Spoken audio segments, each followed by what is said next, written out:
ತಿಪ್ಪೇಸ್ವಾಮಿ ದೇಗುಲದ ಅಧಿಕಾರಿಯಿಂದ ಚಿನ್ನ ಕದ್ದಂತಹ ಆರೋಪ ಕೇಳಿಬರ್ತಾ ಇದೆ. ಮುಜರಾಯಿ ಇಲಾಖೆ ಇಒ ನಾಗರಾಜನ್ ವಿರುದ್ಧ ಇದೀಗ ಕಳವು ಆರೋಪ ಕೇಳಿಬರ್ತಾ ಇದೆ. ಕರಗ ಸಮಿತಿಯ ನಿಕಟಪೂರ್ವ ಅಧ್ಯಕ್ಷ ಸತೀಶ್ ಸುದ್ದಿಗೋಷ್ಠಿಯನ್ನು ನಡೆಸ್ತಾ ಇದ್ದಾರೆ. ಅಧಿಕಾರಿ ನಾಗಾರ್ಜುನ್ ರೆಡ್ ಹ್ಯಾಂಡ್ ಆಗಿ ಸಿಕ್ಕಿಬಿದ್ದಿದ್ದಾರೆ. ಹುಂಡಿ ಓಪನ್ ಮಾಡಿದಾಗ 5,37,000 ರೂಪಾಯಿ ಹಣ, 120 ಗ್ರಾಂ ನೆಕ್ಲೆಸ್ ಇತ್ತು. ಆದರೆ 3 ದಿನಗಳ ನಂತರ ಹುಂಡಿಯಲ್ಲಿ 68 ಗ್ರಾಂ ಹಾಕಿದ್ದಾರೆ.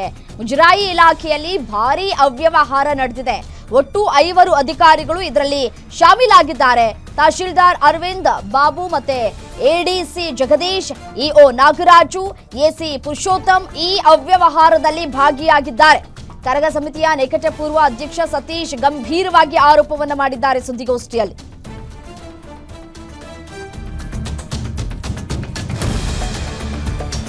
ನೋಡಿ, 5,37,000 ರೂಪಾಯಿ ಹಣ ಇತ್ತು ಅಂತ ಹೇಳ್ತಾ ಇದ್ದಾರೆ. 120 ಗ್ರಾಂ ಚಿನ್ನ. ಬಟ್ ಆದ್ರೆ 120 ಗ್ರಾಂ ಚಿನ್ನದಲ್ಲಿ ಈಗಿರೋದು 60 ಗ್ರಾಂ ಚಿನ್ನ ಅಂತ ಹೇಳ್ತಾ ಇದ್ದಾರೆ. ಈ 5 ಲಕ್ಷ ಹಣ ಇದೆಯಾ ಇಲ್ವಾ ಅನ್ನೋದ್ರ ಕುರಿತು ಮಾಹಿತಿಯನ್ನ ಕೂಡ ಅವರು ಹಂಚ್ಕೊಳ್ಬೇಕಾಗಿದೆ. ಯಾಕೆಂತಂದ್ರೆ ಈ ಚಿನ್ನವನ್ನ ಕದ್ದವರು ಹಣವನ್ನು ಕೂಡ ಕದ್ದಿರ್ತಾರಲ್ವಾ.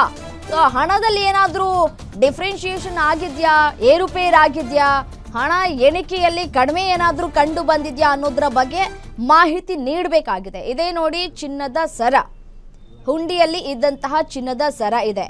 ಈಗ 68.180 ಮಿಲಿ ತೋರಿಸ್ತಾ ಇದೆ ಅದರಲ್ಲಿ.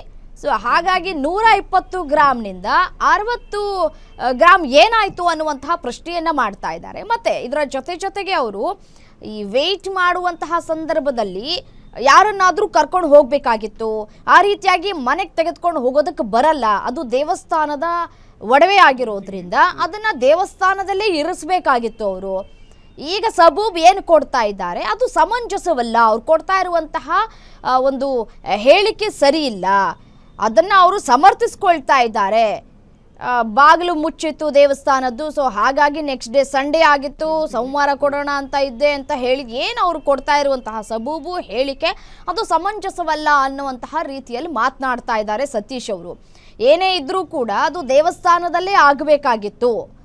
ಏನೇ ಸಮಸ್ಯೆ ಇದ್ರೂ ಕೂಡ ಇವರು ತೂಕ ಹಾಕಿಸ್ಕೊಂಡೋಕೆ ತೆಗೆದುಕೊಂಡು ಹೋಗೋದಕ್ಕೂ ಮುನ್ನವೇ ದೇವಸ್ಥಾನದ ಆಡಳಿತ ಮಂಡಳಿಯ ಜೊತೆಗೆ ಚರ್ಚೆ ಮಾಡಬೇಕಾಗಿತ್ತು. ಅದ್ಯಾವುದೂ ಕೂಡ ಆಗಿಲ್ಲ. ವೆಯ್ಟ್ ಏನೀಗ ವೇರಿಯೇಷನ್ಸ್ ಆಗ್ತಾ ಇದೆ. 60 ಗ್ರಾಂ ಚಿನ್ನ ಎಲ್ಲಿ ಹೋಯಿತು ಚಿನ್ನ ಅನ್ನುವಂತಹ ಪ್ರಶ್ನೆ ಮಾಡ್ತಾ ಇದ್ದಾರೆ.